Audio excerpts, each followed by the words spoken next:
This is what we usually look like when you wear it for so many hours. It's even worse. Hi guys, welcome back to my channel. Welcome to a new video. So in this video today, I just want to share with you guys my experience working at the COVID-19 intensive care unit ICU, as well as getting tested for the COVID-19. So without further ado, let's get straight into the video.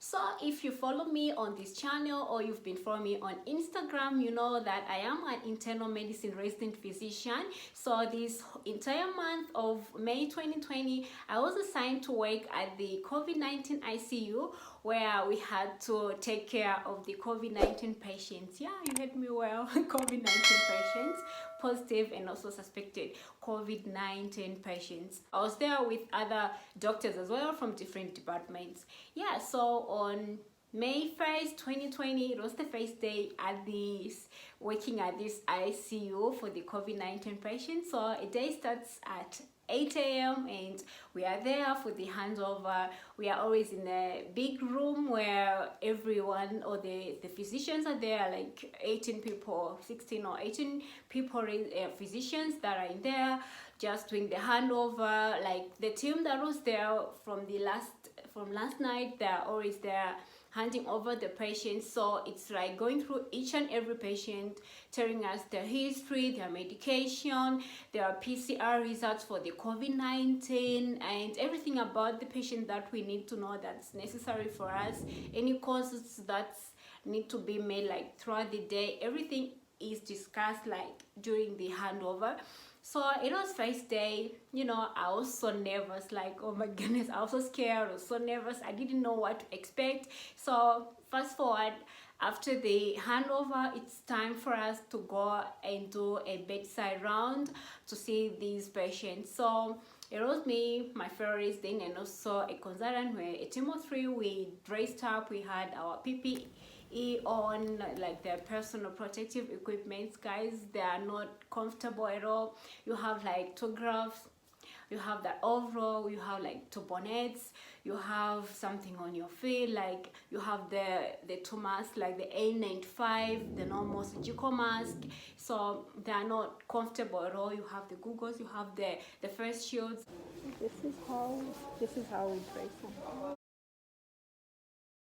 You have to cover every part of you as much as you can. So anyways, we're in there, we went to see the patient. So we have to see the general well-being of the patient. That involves checking the patient's vitals, their fluid intake and output, see how the patients are doing, go through their medication and all that. Yeah, so we went there, we did all we had to do, and then we went out. And as soon as we removed those clothes, oh my goodness, guys, I was like, oh, life is there out here. I was glad anyways, but I was still nervous, like, you know, I was just in there at the ICU with their COVID-19 positive patients, and yeah, I think to be scared, it's normal. So I was scared, like I was worried. Anyways, on day 1, I was then on call. So at 4 p.m. we do another handover, and boom, I'm home. Day 2, I was on call on day 2, and I had to stay at the hospital for 24 hours, and this was the longest 24 hours ever. So we did the same thing at 9, at 8, handover.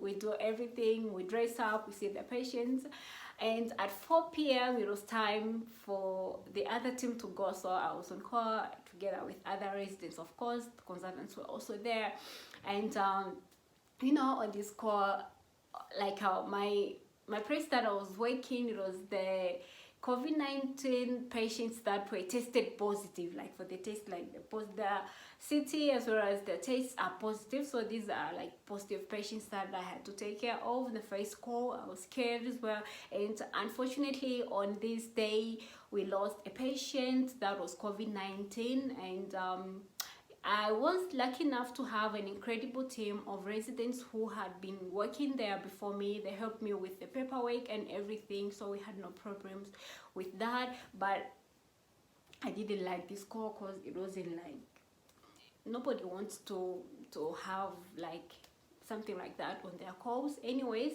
okay, that happened anyways, and in the morning I had to wake up early. I had to prepare for the handover. So this is how I'm dressing right now, because I'm just gonna get arterial blood gas. So this is the outfit. I had to take some blood for the arterial blood gases. I had to check the patient's results, prepare myself for the handover. So at 8, the handover started. I handed over like the patients, and then I left the hospital coming home. So, you know, day 2, day 3, and during these days, you know, whenever, because I'm so scared, I'm not adapted to all this. Whenever I have like a headache, whenever I have like a single pain somewhere in my body, I feel like, oh, do I have fever? Something like that. I start like, oh, do I have fever? Something like that. You know, I'm just so scared. And whenever I feel these abnormal things in my body, like I have pain, I have whatsoever, I'm like, oh, did I just contract the corona? Oh my goodness, do I have corona? What's happening to me? Do I have corona? Something like that. So this went on for some days, and whenever I'm talking to my friends, I found out that everybody was just feeling the same way, like, okay, I feel the same too, it's not just you whatsoever. So I was like, okay, if it's just me.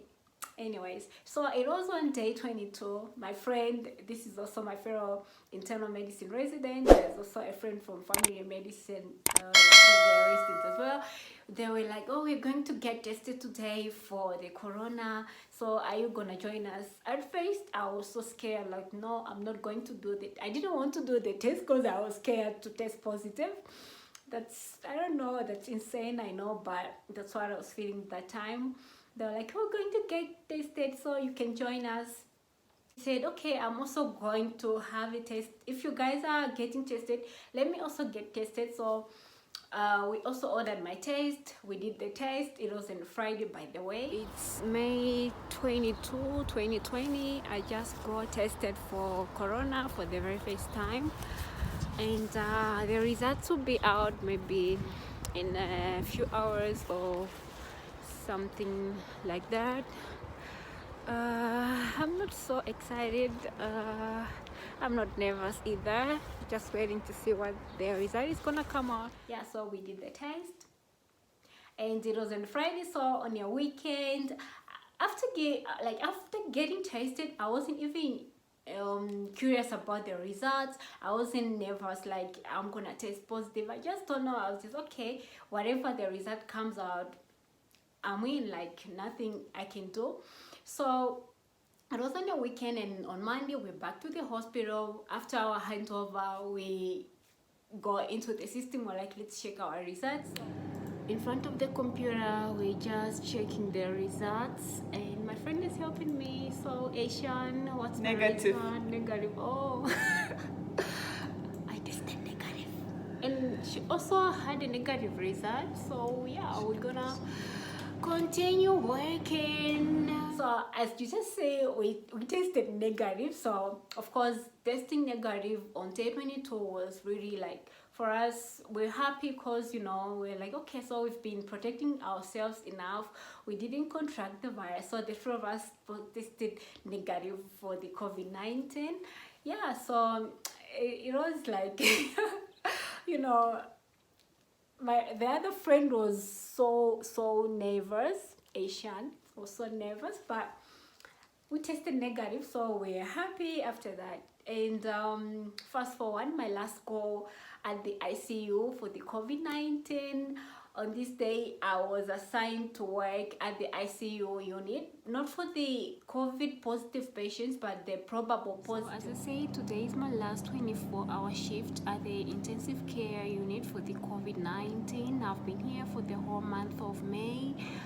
And I just accepted a patient from the department, like from the emergency department to the intensive care unit, where we usually have suspected cases of COVID-19. So I had the patient to be admitted to the intensive care unit, so I had to look after the patient. I took some blood samples for the blood cultures.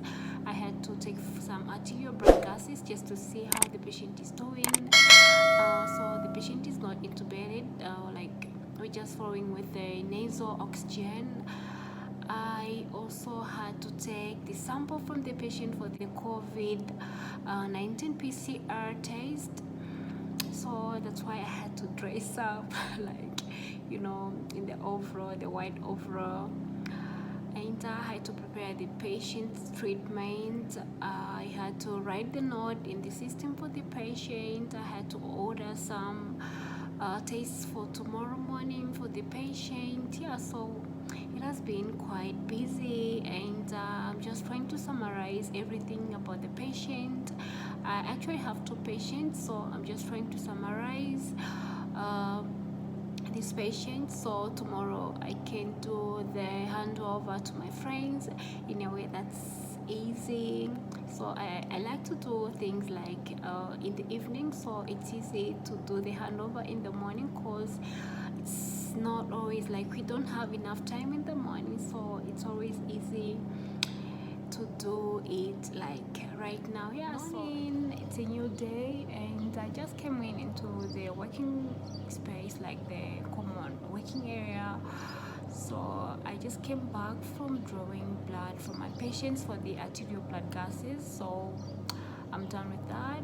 And I had to remove my N95 mask that I was wearing and look at what it looks like after removing the mask. This is what we usually look like. When you wear it for so many hours, it's even worse. So I'm also having some kind of allergic reaction to the mask. Whenever I remove the mask, I feel so itchy here, and it's sometimes red. I have something here, but it's so itchy. You see, this is how we look sometimes. On my call, I had an admission of an 85-year-old female patient who literally had no contact with a COVID-19 patient. So we had to admit the patient there, because the CT for this patient, the thorax CT for this patient couldn't rule out like the COVID-19, so we still had to admit this patient. So I admitted the patient, the nose and throat swab for the COVID-19 PCR test. I did the test, and then after that I had to prepare the treatment for the patient. I had to take some blood for the blood cultures, urine cultures for the patient. I arranged the patient's treatment, and I also had to do this, of course, with my consultant. We did that, or I had to call my consultant. I had to explain to her the whole situation, and everything was stable. So yeah, the night was smooth, and in the morning I had to wake up early. I had to take arterial blood gases from my patients as well from this ICU room. So, and then also getting ready for the handover, and boom, the call is over, handover is over, and going home. And then the other day was the last day at the ICU. So Asian is working, and today is our last day at the COVID-19 intensive care, and we're actually excited. Mask working. Yeah, we have to wear our masks. Yeah, last day. She's hard working, as you can see. Last day, we're super nervous, excited, happy. Everybody is almost happy that okay, we are finally coming. We've finally come to an end. Like, it's unbelievable, the first day you're starting at this ICU, it's just like it just feels like it's never gonna come to an end, because the stress levels, oh my goodness. And on this last day, the stress level had come from 10 to 1. Like in my case, the nervousness level is now like, it was 10 at the beginning, it's now like around 1, yeah, or 0.5, something like that. So on last day, I wasn't on call, so I was happy that okay, I'm going home at 4 p.m. So we did the same thing. We we did the handovers to the patients, to whatever we had to do. And on this day we had only one patient at the ICU that I was allocated to work. And yeah, so it wasn't a busy day, it was so smooth. And yeah, 4 p.m. time to go, last day at the ICU. Yeah, so that was it, like working at the ICU for the COVID-19 during the pandemic. And I would say I'm glad I had a part to attend to these patients who were COVID-19 positive, to have had worked in the front line during the pandemic. I'm glad I did that. And I'm also glad that I tested negative for the COVID-19. Yeah, so this is how it was working at the COVID-19 ICU. I hope you guys like this video, so please subscribe, share, and also don't forget to leave a thumbs up. Until in my next video, bye for now. Bye.